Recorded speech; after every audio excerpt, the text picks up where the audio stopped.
Hey Gary, how you doing? Doing well. Good to see you. Good to see you as well. Thanks so much for taking the time and joining us here. Pleasure. Well, I guess just to get started, would love to start a little bit with your background, just for those who are joining us here and aren't as familiar. I know that I picked up on something in your bio, so you're not the typical marketing guy, and so I thought that might just be a good jumping off point to explain, yeah, what you mean by that, and yeah, how a little bit about yourself. Yeah. Um, I think the the place I like to start is I've been doing this for a really long time, and my marketing background was beginning prior to the internet, prior to digital marketing, and so I have a very what you might call traditional start uh, to my world, and my first marketing company that I worked with was American Express, so a very brand driven company. Our tactics were somewhat limited, direct mail, maybe some print advertising or TV advertising. There just wasn't the sort of wide amount of tactical tools available. And as I've progressed, I've been an entrepreneur and owned a business, several businesses, and understood that aspect. I've worked as my sort of side hustle in sustainability, so I bring that into my world, and now I'm very much focused on the startup world and the scaling world, and very much in software. And so I don't come at this as one particular kind of marketer. I come here with all of these tools that I've collected over the years and hopefully leveraging them as things continue to change. Yeah, and I think one of the most exciting things, I guess, from going into this conversation today was that more unique perspective that you have that I don't think many people do, um, both in terms of your background and the diversity of experience you've had, but also just this, say, unprecedented view across such a large cross section of companies, in your role at Insight Partners, uh, running the center of excellence around marketing and really supporting the startups in your portfolio, which I don't know the exact numbers, but I know is in the hundreds, if I'm not mistaken, right? And so, would be curious again in this role too, I guess, what you're seeing across that universe of businesses today as it relates to marketing and growth, and really what's keeping people up at night. Yeah, I think your point, Jason, is the right point in the sense of saying I have an incredible lab that I get to work with. It's over 500 portfolio companies across multiple industries, sectors, geographies, target customers, and it all is percolating, if you will, as my sort of lens to view change and to view how marketing is being practiced well, how there are challenges to it. And, the bottom line is, marketing is changing quite a bit, like not insignificantly. And I say to people all the time that what has worked in the past is probably not going to be what's going to work in the future. And that change can be really scary for people. But at the same time, there's a realistic view that marketing's been changing since I started. So this is just another one of those changes. And I think when you talk about brand, it remains amorphous, especially the CEOs and boards. Brand investment is hard to measure. I always like to plug our portfolio companies. We have a company that does make it a little easier to measure called Blue Ocean, which really tries to bring more of a quantitative approach to brand measurement. But The net is it's not likely to get any easier for marketers. You're not probably going to get more headcount. Growth is hard in a lot of businesses. Technology is changing. It's not clear where you should invest. And AI, for all the promise, is not yet delivering all the ROI uniformly. I think there are pockets where it's happening, but they're not necessarily attacking the workflows the way they should. And I think at a very high level, people understand that brand is important and that it actually powers demand, but people struggle to demonstrate this. And I think all of this is swirling around within our portfolio base. It's interesting. There's a few things that I, would want to pick up on a little bit more there. One of which you mentioned just the amount of change that's happening today, right? And how that's really been continuous. And how that could be scary for certain portfolio companies, or just there's uncertainty as to what to do or how to tackle certain things. So I'd be curious what your and your team's advice is for when you are engaged with these startups to help them get over that initial maybe scariness or uncertainty as to how to tackle this new ways of marketing, or how to experiment or push things forward in a way that you see could help drive better results at the end of the day. Is there anything in particular that you do to approach that? I mean, one of the things that is common is there is a general lack of structured experimentation in most of our portfolio companies. I always say, for most early organizations, there's not enough time, there's not enough money, there's not enough people. And that, I think I've told you that before. And I think that's hence the effing pie lady story that you and I got to get to. Yes. Yes, But always.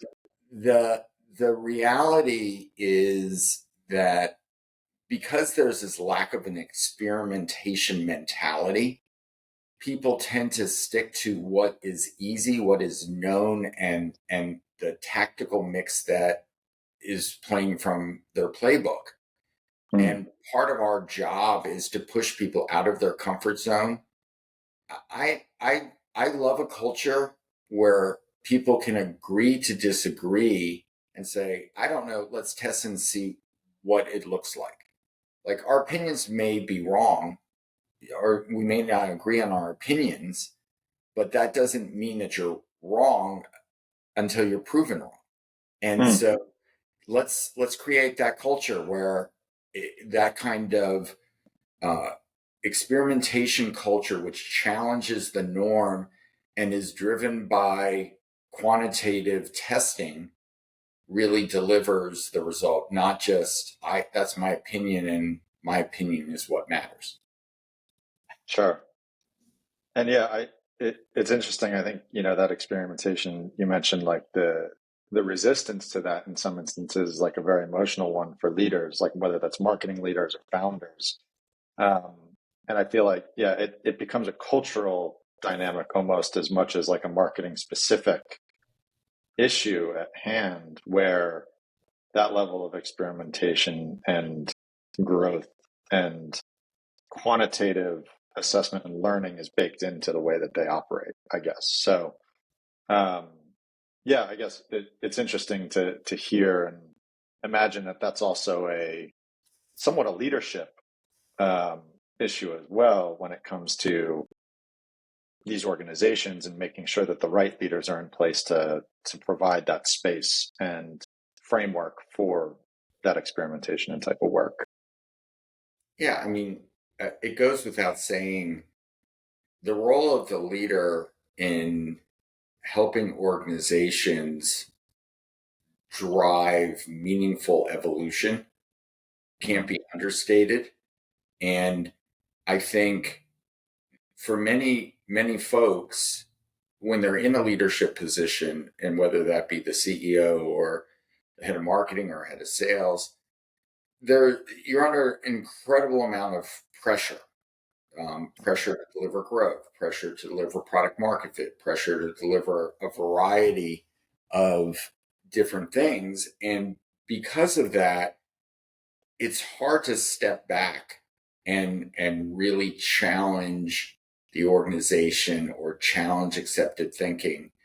I frequently say I love a leader who's paranoid, because paranoia is something that drives the ability to not just accept the current state, but fear that there's always a competitor coming after you, or there's always a market change that they need to deal with. And that paranoia is what I think ultimately drives meaningful progress for an organization. Hmm. It's interesting. It reminds me, I was actually listening to another podcast recently with, um, he was the head of marketing, how they look at the world of, we're a leader. It's our lead to lose is how they look at it, as opposed to we're good, we're here, we're already in this place. So it's almost that always that constant paranoia, as you said, to make sure that you're constantly pushing the envelope. 100%. I mean, yeah, I think it gets into a little bit of the topic, and then I'd love to touch on brand a little bit more too, because selfishly, that's a lot of that we do, and would love Yeah. to get your perspective on that. But I guess before that, and or intertwined with that topic, a lot of the way that we try to partner with companies is around, how can we help them elevate to truly be game-changing businesses?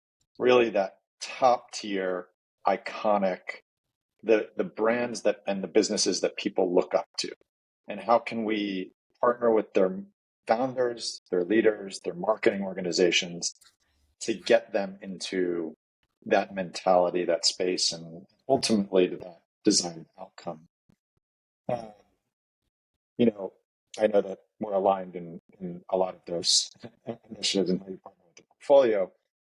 What are some of the characteristics, in addition to like experimentation, that you see is required? How do you kind of also coach those startups and those teams to reach the fullest ambition, the fullest potential of the business? Well, I think there are a variety of things that we're looking for. I'm looking for humbleness, in the sense of being willing to recognize they don't know it all. Um, I think I don't say this to brag, I say it more as a reality. For any CMO, I've had more company experience than they have. They've worked for 7 companies, 9 companies. I meet with 7 or 9 companies every day. Just the volume of revs gives me pattern recognition, which should be scary to people. It's really hard to stump me or my team because we just see so much. So there needs to be a humbleness to accept that there are others that may know more than you do. For your part, Jason, the same. I mean, you see a lot of companies. You have seen a lot of approaches. The folks you work with should be humble enough to recognize you have that experience. I think I'm always looking for creative and original thinkers. I think it's important to be curious. I think it's important to want to be able to envision what could be. I think they have to have a certain level of risk taking, that it's not always safe decisions. But there's some block and tackle things. I think they need to have a process focus. I think they need to be KPI driven. I think, and I think that they should have a strategic mind. The best portfolio companies, those leaders, have a real strategic mind that is there, and they're not simply a marketing leader, but they're a business leader. And I think that those truly differentiate those companies that can drive truly breakout success. Yeah, it's interesting. I mean, you speak of, I mean, what you just described speaks to me as like an incredibly holistic approach to the way that you approach marketing, brand growth of your organization, which I feel like oftentimes these organizations will be focused on one or two or just sections of it, but not necessarily have all of the pieces in place for, frankly, sometimes good reason. Like you said, not enough time, not enough people, not enough resources. But really, it's that all of those things together is what will ultimately get you to those highest level results for a business. So I guess, yeah, in terms of the pattern recognition yourself, like, is there that you talked about, you know, what are some of those patterns that you're seeing? And I know you touched on them a little bit, but, what usually jumps out to you when you're talking to a team? Where do you see them, I guess maybe the unknown unknowns for them that you would recommend, you know, these teams watching out for, that might not be top of mind today? Yeah, look, there are a variety of things, and we really attack this from a level of saying, look, there is a, a ton of components that it takes to get people, process, and technology humming within a given organization. Hmm. And if you're not being honest about your team and the skills your team has, that's a problem. Because without, I always tell CMOs and leaders, these are tough decisions. These are people. These are humans. These are hard choices. But in the end, everyone is counting on you to make those choices, because otherwise, who's going to make them? And then there's also, when we talk about humbleness, there's also the humbleness to recognize that what you're doing isn't working, and to re-envision what that means, and to re-envision processes that will actually deliver it. The old definition of insanity, of doing the same thing over and again, expecting a different result. It's hard. And then the last part around the technology is really about tech stacks are evolving quickly. AI is being infused in so much of it. And there's just a need to say, do I need this technology? Budgets are tight. Like, do I need this? Can I add something else? Are there other ways to do it? And I think all of that comes together in, as you said, a very holistic approach. But you need all of these things to be humming. And it's interesting. Yeah, there's also like a bit of an essence of really being lean and scrappy and getting the most out of the least amount of resources possible to make some of these things happen. Yep. I know there was, one company we had the privilege of working with you was Wakata. Reminds me of how they created a community that was not necessarily even branded to be Wakata driven, but it was targeted for their target customer base of those, I think what we call them process pioneers, or those people Yeah. who are looking to automate things. And through that was an incredible way to get engagement while not necessarily saying, hey, we're going to come here. This is our automated event, which also is very successful, but something that is a bit more for the industry, for the community, doesn't have the sales motion attached to it, and so therefore is much more approachable. Meanwhile, they got incredible return, I believe, off of that, and how it helped to establish them as leaders in the industry just by participating in it. I'm wondering if there's any, are there any other examples that you've seen in the portfolio of just like really interesting and creative ways people have, I wouldn't say hacked, but, put together some really interesting marketing activations or campaigns to get them some exposure? Yeah. Look, I think at every stage in a company's evolution, you have differing amounts of resources to put at any of these sort of initiatives. And I love the scrappiness of some of the early companies that do some really strong guerrilla marketing kind of activities that are for the purpose of breaking through.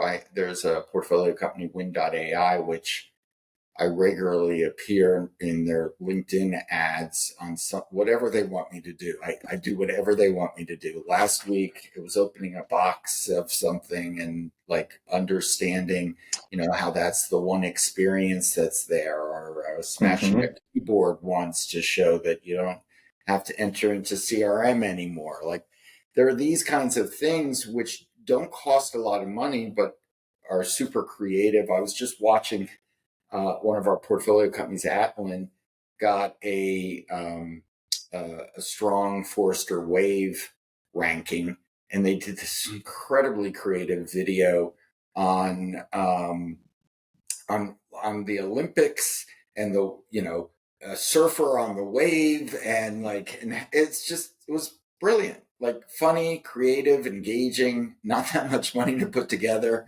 Like I love to see that kind of scrappiness. I think it can be sometimes so much more effective and really help an organization build a brand when they don't have the resources to do some of the block and tackle of traditional larger brand work. And I guess, yeah, and it's super interesting. I think there's it's a great segue into getting back into that brand conversation, which again, I know you said is quite amorphous, difficult to quantify. Startups and teams and boards notoriously performance and analytically driven, usually. How do you know, speak to founding teams, to marketing teams about brand and the importance of it? I mean, what do you think the importance of it is across the portfolio, maybe at different stages? And yeah, how do you engage companies to make sure that they're approaching brand in a way that is going to really help them differentiate in what often I know across the portfolio are quite crowded, complex market spaces? Yeah. So, um, if I had $1 for every portfolio company that told me they are competing in a noisy space, I'd be a wealthy man because, seriously, every space is noisy today. Every space is challenged. And I think that people underestimate the connectivity between brand and demand and what it does to power demand gen. And that's part of the, if you will, the amorphous part of all this, where we all know at some level that if you have a strong brand, it's easier to drive more business. It's just this question of what does that even mean at some level of getting a strong brand? How can you even get to that place? And what I'll argue for most organizations is that brand is like many things, and let's embrace it. Let's embrace that it's a basket of things. It is your category, it's your messaging and positioning. It's what we call brand heart, your mission, vision, values, purpose, the brand experience that customers have interacting with you. It's your strategic brand, it's your visual brand. And when I start talking like this, like you and I can embrace it and nod our heads and smile, like, yeah, this is great stuff. But if I talk to a CEO about this or a board member, they're like, I don't even know what you're talking about. Like, I don't like the beauty and the majesty of creating brand is where people get stuck.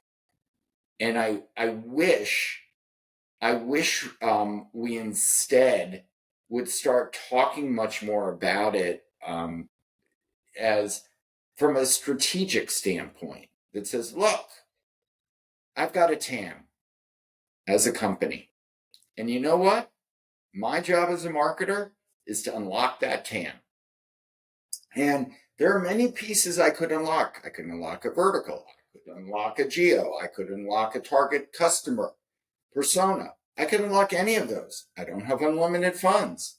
I'm going to invest in ensuring that there is a plan to penetrate that market that, by the way, includes some building a brand. Those elements we just talked about messaging and positioning and visual and all of those things that we know are necessary. But let's not like over romanticize what this is and really just focus on the business outcome that people care about. I've unlocked some TAM. Here's my tactical mix. I'm going against that. And let's not say I need more brand investment because no one knows what that means. I might cut this out of the video and just shamelessly steal that unlock the TAM piece for our proposition, if that's okay with you. No, but I mean, that makes a whole lot. Because again, like I think that's the challenge with these companies. Yes, as brand marketers, I mean, in our little echo chamber of brand builders, I couldn't have said like, I loved how you said like, we're just, yeah, we nod our heads. We all like, this is the way we're we're evangelists for brand and the power of brand and the potential. But you step outside the circle and it's like, yeah, it's not, it's a bunch of confused and unconvinced faces. But I think what you said resonates a whole lot, especially with a lot of ways that I've heard analogies being thrown out in terms of like demand creation versus demand capture and brand versus performance. Or, I think it was one of the Airbnb founders that said, brand is a chandelier, performance is a laser, like in terms of wanting to light up a room. And so it goes a lot more. I think the TAM piece speaks so much, especially given the fact that that is what the ultimate outcome that these organizations are after. They want a bigger slice. They want to capture as much of it as they can. So yeah, I think it's very helpful to hear how you frame that in the context of their world and the language they speak to ensure that it lands and it resonates. What I mean, going in, a little bit in terms of brand building, then back into how marketing is being disrupted, and I've tried my very best to not dive straight into the AI topic because that's what everybody jumps into directly today. But I think we'd be remiss not to mention it or talk about it, given the fact that it is such a pillar of the disruption that is happening or is expected to happen today. I think it was really interesting to hear you say at the very beginning that, it's showing up in places it's not necessarily being embedded in workflows in the way that you might think it could be or would expect. So curious again, yeah, in this broad view of businesses, how is this new technology impacting the portfolio as businesses, I would say, but then also in terms of like their marketing functions as well. So as you might imagine, I have a lot to say about this. It's what I talk about all day, every day. Yeah. I started off earlier by saying what has worked in the past is not likely to work in our AI future. I mean, you only need to look at search and to see how search generative experience, AI overviews, GPT search are just blowing up like a tried and true channel. And I envision a world, it's a little dystopian, so just go with me. But it's a world where the bots are writing emails, and then you have co-pilots reading the emails, telling you, and it's going to be hard for you to connect. In the end, there's going to be a need for authentic communication, and a ecosystem that is buzzing with who you are and what you are about. And I would argue that, field marketing and events are going to become more critical because that's actual human connection. And I think the other part of this, and I don't know if you saw, but we just put out a blog this past week on modern word of mouth. And the question is like, what makes it modern? Like, why is it now modern all of a sudden? And the answer to that, and just to like break it down, the process is basically you're going to prioritize where in this ecosystem of communication there are opportunities for you to listen. And you're going to harvest that, and then you're going to analyze that, and you're going to augment that with AI. And then you're going to amplify it back out again. So you can imagine I take all the information on my peer review sites. I take all my information that I have in Gartner reports. I take all of my LinkedIn posts. I take Gong recordings. I take information that I'm able to get from websites and my competitors' websites and throw this all in. But instead of doing this on a once off sort of tactical place, I do this continuously.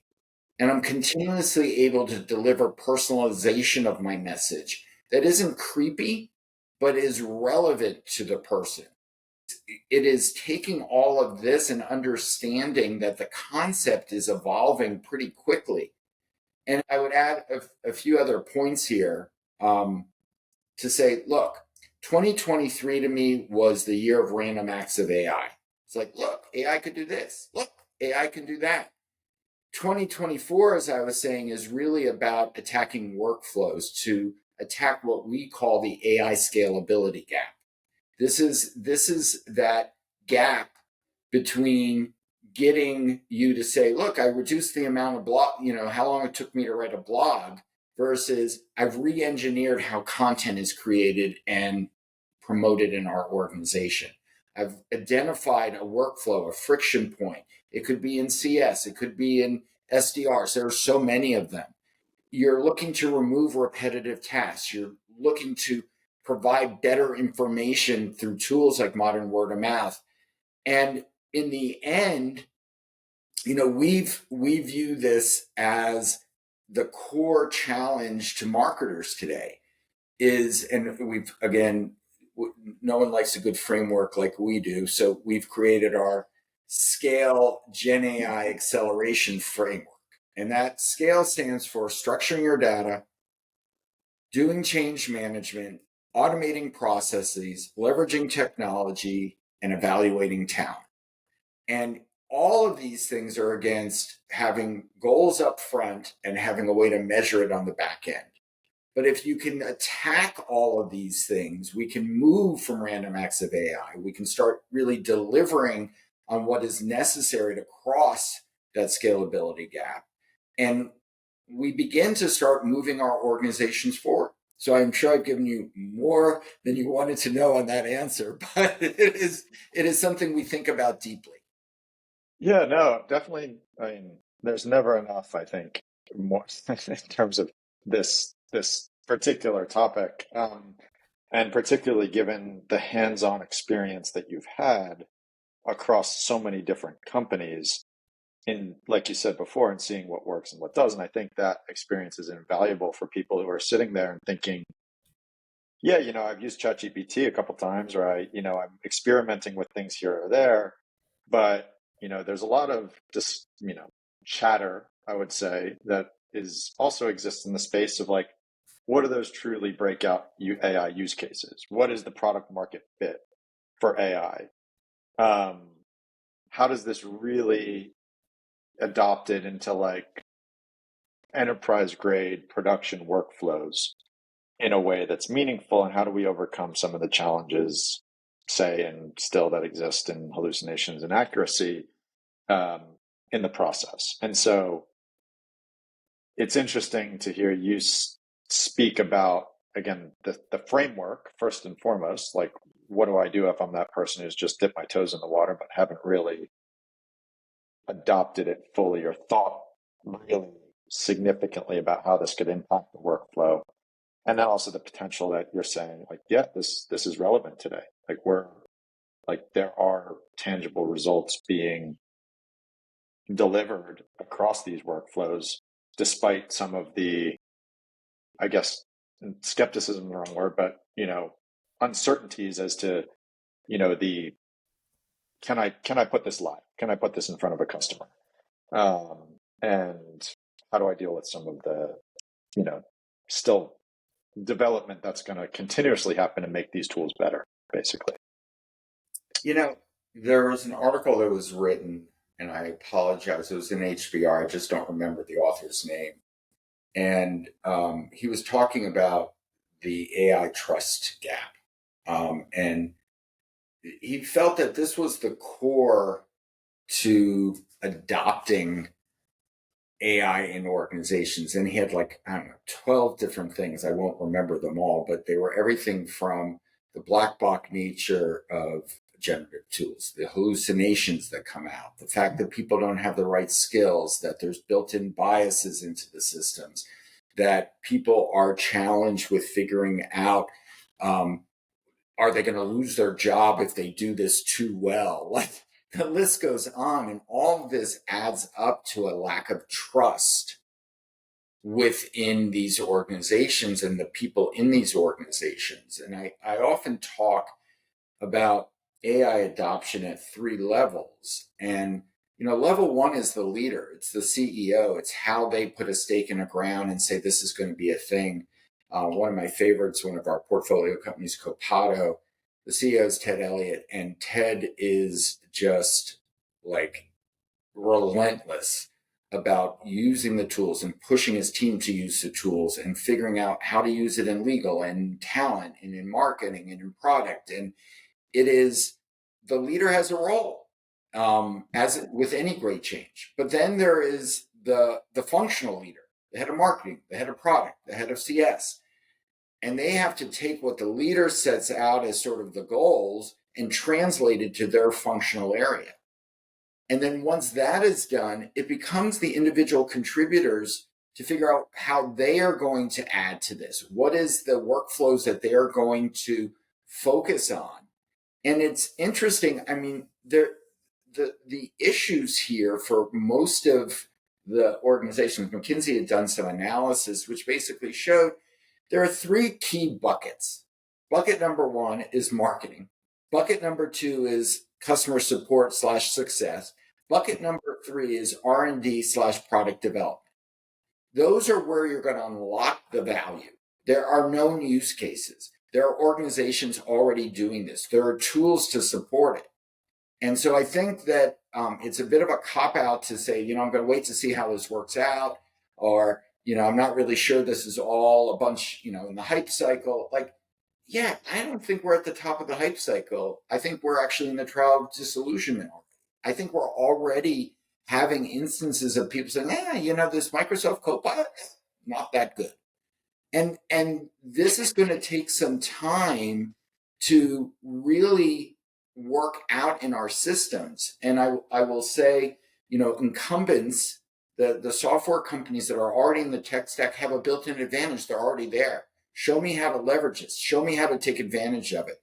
In the marketing stack, the HubSpots of the world, the Successes of the world, any of these organizations which are already there have this ability to take organizations and show you how to drive value today because you're already there. I don't have to sell it. And I think that's part of the opportunity here. Yeah. I think it makes a lot of sense. It's fascinating to hear where you think we are in terms of the hype cycle, because that was one of my, questions I was thinking about was, do you think we're at the top of the hype cycle? And I could definitely see what you're talking about in terms of there's already not the naysayers, but the people who are questioning. But in I the didn't say meantime, we're in the trial. I said we're heading toward the trial right now. heading toward. Okay, got it. All right, so not there yet. All right, We've understood. come off the peak and we're starting to come down. Got it. All right, so we'll experience a little bit of more of a trough, but again, people that are continuously pushing. I think the other thing with AI that probably creates this tension or this dynamic about where we are in the hype cycle and other things is, there are some people who are promising this, you know, some of these AI hardware products, right, that are coming out. They're like, we're going to change the entire way that you are interacting. It's going to be like Her, like the movie Her, and like, you know, and all of this stuff. And, you know, we're just not there yet. And so the products don't work. And then that's where a lot of this skepticism comes from. Meanwhile, you have so many companies that are baking AI into what they already deliver in terms of their products. And so the question is, I guess, yeah, it's back to that, you know, question of, does it become more of a feature, or does it become something that is truly transformative in the way that we experience certain products? And maybe that is different in different use cases, but is, I think, part of where that conversation is coming from. Because there is a group I would that, add on yeah, that. I would add on that one. The the challenge is like about a year and a half ago, 2 years ago, I don't remember. I did this session that was about how to market AI. And I said the first thing about marketing AI is no one buys AI. No one care. You can sprinkle AI in every other sentence. It doesn't make people want to buy your product. The core things that drive people to buy a product are still those same things. I have a problem. You deliver a benefit. I want you to help me solve my problem. If AI is part of that solution, awesome. But like I said to someone, I said, the way you know this is going wrong is when Coca-Cola puts out a Coke flavor created by AI. And I'm like, I don't choose what I drink because it's an AI flavor of the day. Like, it makes no sense. Like, whose idea was that? And I think that as think about the challenges of marketing AI and of talking about AI functionality, you got to understand even generative in the not too distant future will not be differentiating for any product. It's a baseline capability. What is going to be different, what is going to differentiate products is going to be the data underlying it and how that data is helping tune those models. And if you have better data, you're delivering better insights, better action, better guidance. That's what's going to win, not the fact that you have a generative model. which is essentially where we've been at, I would say, arguably over the past decade or two when it comes to data. I remember when I worked in big, big data was the rage, but it's the Yes. same thing. It's what is your, you know, the models aren't necessarily proprietary. Everybody has access to a multitude of different of these models. It's what is your moat as a business, and again, it gets back to that data that you have that can inform what these models can then do. And So, unfortunately, the defensibility of your moat is going to be harder going forward because in the old days, you would be able to create a moat that was sustainable over a longer period of time. And therefore, the ability for you to monetize that was better because you had a longer period of time to do that. Cycles are getting shorter, fast followers are happening quicker, and even an innovation is harder for an organization to grab onto and ultimately monetize because by the time they figure out and get enough people to adopt it, we're on to the next thing already. It's just moving so quickly. The cycles are moving so much quicker. It took a while for big data to just become data. It took a while. yeah, Today, it just happens almost, within months. Features are immediately copied. for sure. And yeah, I think that people, yes, while adoption and the acceleration of technology continues to increase somewhat exponentially, again, whether it was big data, you know, all of that came with that, or cloud computing, or anything for that matter, things take time to get fully adopted. I mean, I was looking at some stat today, the percentage adoption of even cloud. And it's like, how long has that been going on? But there's still countless companies that just aren't there yet. So, And I read an article, by the way, yesterday of how mainframes are having a major impact on AI. They're a great platform for AI. And I'm like, wow, you can't kill these guys.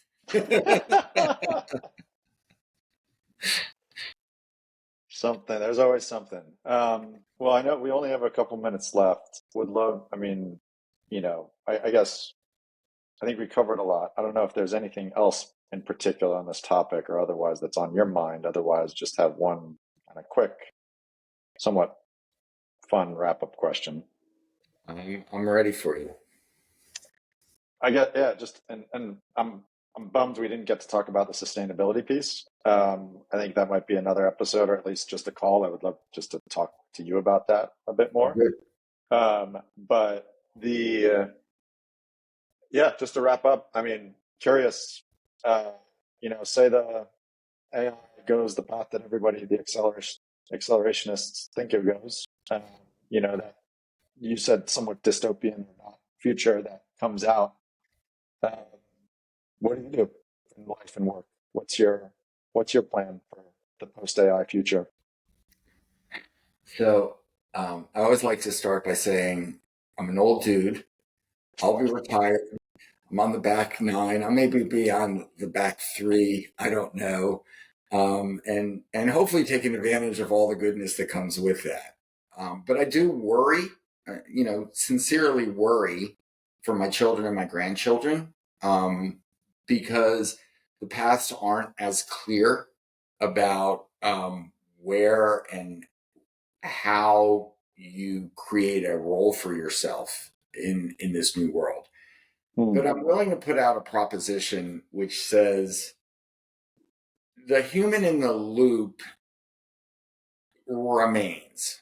I can't say we're going to be doing the same things. I can't say as many people will be doing what they were doing, but there will be many roles for the human. And I prefer to take what I call the Iron Man approach to AI, which, if you recall, you've got Tony Stark, he's got Jarvis.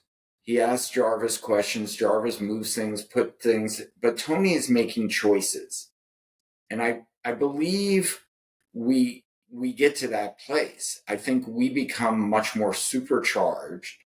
And I think one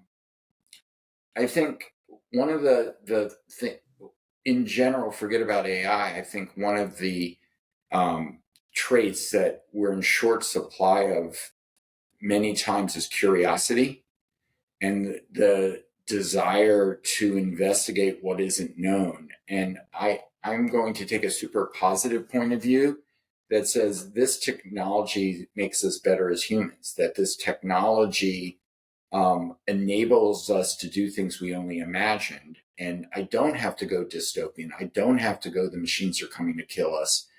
And everyone's going to lose their job. I don't believe that is where it goes. I truly believe there will be massive disruption, but I think we can work that.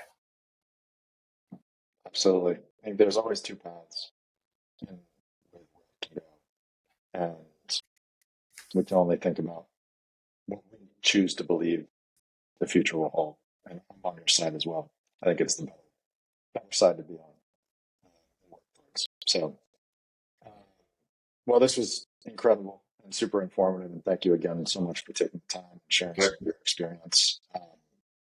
A lot to digest, and we'll definitely be rewatching this when I can really dig in a little bit more. Yeah, appreciate the time. All good. Thank you. Sounds good. Have a good one.